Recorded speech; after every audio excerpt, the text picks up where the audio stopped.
जुलाई 2024 में बांग्लादेश में तालिबे इल्मों की तहरीक चली और ढाका में एहतजाज शुरू हो गया। लाखों लोग सड़कों पर निकल आए। हसीना वाजिद की हुकूमत ने क्रैकडाउन किया, लेकिन एहतजाज में इजाफा हो गया, जिसके बाद बंगालियों ने पूरी दुनिया में एहतजाज शुरू कर दिया। दुबई में भी 20 जुलाई को चंद दर्जन बंगाली बाहर निकले और हसीना वाजिद के खिलाफ नारेबाजी शुरू कर दी।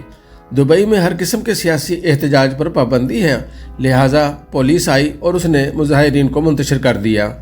हुकूमत ने इसके बाद सीसीटीवी फुटेज के जरिए 57 लोगों की शनाख्त की, उन्हें गिरफ्तार किया, अदालतों में पेश किया और जजेस ने उनमें से 53 लोगों को 10-10 साल कैद की सज़ा दी।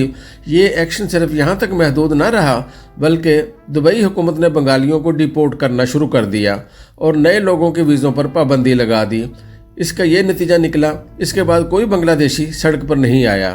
पाकिस्तान तहरीक इंसाफ के लोग 2 साल से पूरी दुनिया में मुजाहरे कर रहे हैं। 2 दिन कबल जुल्फी बुखारी की क़यादत में PTI के कारकुनों ने बरतानवी वज़ीर आज़म की रिहाइश गाह के सामने भी मुजाहरा किया। 30 अक्टूबर को मिडल टेम्पल के गेट पर साबिक चीफ जस्टिस काजी फायज़ ईसा की गाड़ी पर हमला तक हो गया।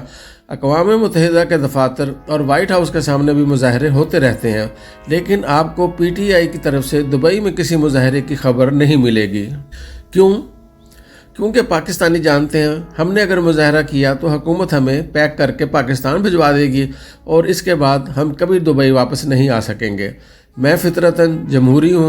मैं एहतजाज और मुजाहरों को इंसान का बुनियादी हक समझता हूँ। दुनिया जहाँ में लोग जुल्म पर आवाज़ उठाते हैं, लेकिन मैं इसके साथ साथ इस हक के लिए सड़कें बंद करना और दूसरे इंसानों को अजियत देना नाकाबिले माफ़ी जुर्म समझता हूँ। बरतानिया हो या अमेरिका, दुनिया में एहतजाज होते हैं, लेकिन वहाँ लोग रास्ते और सड़कें ब्लॉक नहीं कर सकते।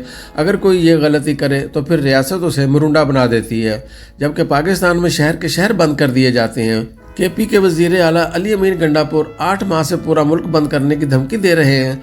ये 4 मरतबा इस्लामाबाद और एक बार लाहौर भी बंद करा चुके हैं। गंडापुर 9 नवंबर को एक बार फिर कफन बांधने का मुजाहरा करेंगे। पार्टी 2014 से ये हरकत कर रही है। चुनाचे मुल्क 10 साल से मुजाहरों की जद में है और इसके नतीजे में एक पूरी नस्ल एहतजाजी फितरत के साथ पैदा हो गई और इस नस्ल ने मुजाहरों को खेल समझ लिया है। सवाल ये है, इस एहतजाज से आज तक PTI को क्या फ़ायदा हुआ? इमरान खान 1.25 साल से जेल में हैं और पार्टी तितर बितर है। मुल्क की मुआशी और नफसियाती चूल्हे हिल चुकी हैं। अवाम का ज़हनी सुकून भी ख़त्म हो गया है। हुकूमत आए रोज़ इंटरनेट बंद कर देती है या इसकी स्पीड कम कर देती है। सोशल मीडिया पर फाइल वाल भी लग गई है, जिससे लोगों की समाजी ज़िंदगी के साथ साथ मुआशी ज़िंदगी भी बुरी तरह मुतासर हो रही है। चुनाचे इस एहतजाज का नुकसान के अलावा कोई फ़ायदा नहीं हुआ। दुबई में सूरत हाल बिल्कुल उल्ट है। लोग एहतजाज के बारे में मुकम्मल लाइल्म हैं। वहाँ सड़क और मार्केट किसी दिन बंद नहीं होती, लिहाजा लोगों का रोज़गार मुसलसल चलता रहता है। आप इस सूरत हाल का एक और दिलचस्प पहलू देखिए। 2010 में जब अरब स्प्रिंग आई और ट्यूनिस, मिस्र और लीबिया में एहतजाज शुरू हुए, तो इन तीनों मुल्कों के बिजनेसमैन दुबई शिफ्ट हो गए और ये वहाँ बैठकर इत्मीनान से बिजनेस करने लगे। पाकिस्तान और बांग्लादेश के बिजनेसमैन भी एहतजाज के दिनों में दुबई चले जाते हैं और वहाँ तफरीह करते हैं या फिर छोटा बड़ा बिजनेस शुरू कर देते हैं और जब हालात ठीक हो जाते हैं तो वापस आ जाते हैं। कराची के हालात ने भी दुबई की कारोबारी सेहत में बहुत इजाफा किया। कराची के तमाम छोटे बड़े बिजनेसमैनों ने अपने असासे और बच्चे दुबई शिफ्ट कर दिए, जिसके नतीजे में हमारे मुल्क की आधी दौलत दुबई चली गई। आज भी कराची में ऐसे दर्जनों बिजनेसमैन हैं जिनके घर और फैमिलीज दुबई में हैं और ये लोग रोज़ सुबह की फ़्लाइट से कराची आते हैं, सारा दिन दफ्तर या कारखाने में काम करते हैं और शाम की फ़्लाइट पर दुबई वापस चले जाते हैं। क्योंकि दुबई में अमन और लॉ एंड ऑर्डर है। वहाँ उनके असासे भी महफूज हैं और सड़कें भी, जबकि पाकिस्तान में कुछ भी महफूज नहीं, ना सड़कें, ना जान, ना प्रॉपर्टी और ना जज्बात। मुआशी इस्तेहकाम तक मौजूद नहीं। गवर्नमेंट का दिमाग अचानक ख़राब हो जाता है और अरबपति एक ही रात में सड़क पर आ जाते हैं। लिहाजा फिर सरमायादार ऐसे मुल्क में सरमायाकारी क्यों करेंगे? सवाल फिर वही है, क्या दुबई शुरू दिन से ऐसा था? जी नहीं। 1971 में तमाम रियासतें इकट्ठी हुई और उन्होंने मिलकर UAE बनाया। 1980 की दहाई में मखदूम फैमिली ने मॉडर्न दुबई की बुनियाद रखी और शहर को दुनिया भर के बिजनेसमैनों और मुआशी सरगर्मियों के लिए खोल दिया और यूं ये शहर ग्लोबल बिजनेस हब बनता चला गया। ये मौजज़ा कैसे हुआ? اس کا جواب 8 اصول ہے۔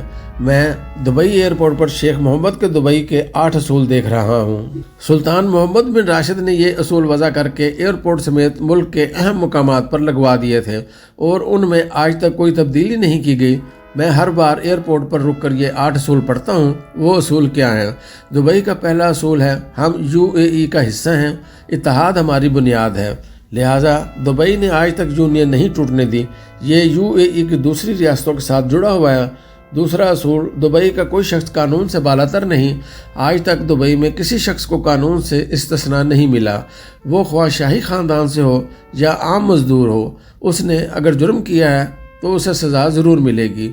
تیسرا اصول، ہم بزنس کیپٹل ہیں، چنانچہ دبئی میں 40 سال سے کاروباری سرگرمیاں بند نہیں ہوئیں، اکنامک پالیسیوں میں بھی تسلسل ہے اور معاشی استحکام بھی۔ چوتھا اصول، دبئی ترقی کے 3 ستونوں پر کھڑا ہے، حکومتی نظام تیز اور شاندار ہے، پرائیویٹ سیکٹر ایکٹیو اور فیئر ہے، اور حکومت کی کمپنیاں مثلاً ایمریٹس ایئر لائن اور ایمریٹس ریئل اسٹیٹ کمپنیوں کی سپیڈ سے چل رہی ہیں، انہیں خاندان کی جاگیر کی بجائے کاروباری طریقے سے چلایا جا رہا ہے۔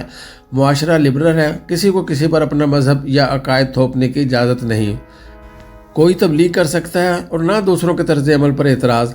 چھٹا اصول، دبئی مسلسل معاشی ترقی پر یقین رکھتا ہے، لہٰذا یہ ہر 3 سال بعد کوئی نیا معاشی سیکٹر کھولتا ہے۔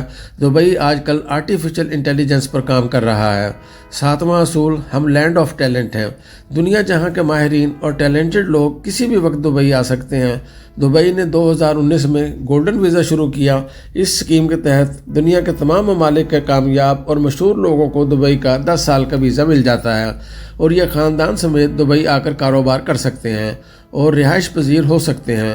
اور 8واں اصول، ہم مستقبل کی نسلوں کا خیال رکھتے ہیں، دبئی اپنی نسل کو سیاست اور مذہبی منافرت سے دور رکھ رہا ہے، چنانچہ یہاں کسی قسم کے احتجاج اور فساد کی اجازت نہیں۔ یہ 8 اصول 40 سال پہلے بنے تھے اور حکومت آج تک ان پر عمل کر رہی ہے، ان میں ذرا برابر تبدیلی نہیں آئی۔ آپ کمال بلکہ زوال دیکھیے، ہم نے دبئی کے ان 8 اصولوں سے 10 سال پہلے 280 دفعات کا آئین بنایا تھا۔ دبئی نے ان 40 برسوں میں اپنے 8 اصولوں پر عمل کے علاوہ کچھ نہیں کیا، جبکہ ہم نے 50 سالوں میں آئین کا حلیہ بدلنے، اس میں ترمیم کرنے کے سوا کچھ نہیں کیا، اور ہم اب بھی اس میں تبدیلیاں کر رہے ہیں۔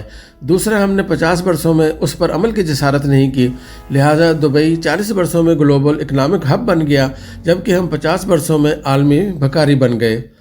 دبئی نے ثابت کر دیا، قوم اگر ترقی کرنا چاہتی ہے تو 8 اصول بھی کافی ہوتے ہیں، اور ہم نے ثابت کر دیا اگر کوئی قوم آگے نہ بڑھنا چاہے تو اسے 280 دفعات کا آئین بھی 1 انچ آگے نہیں بڑھا سکتا۔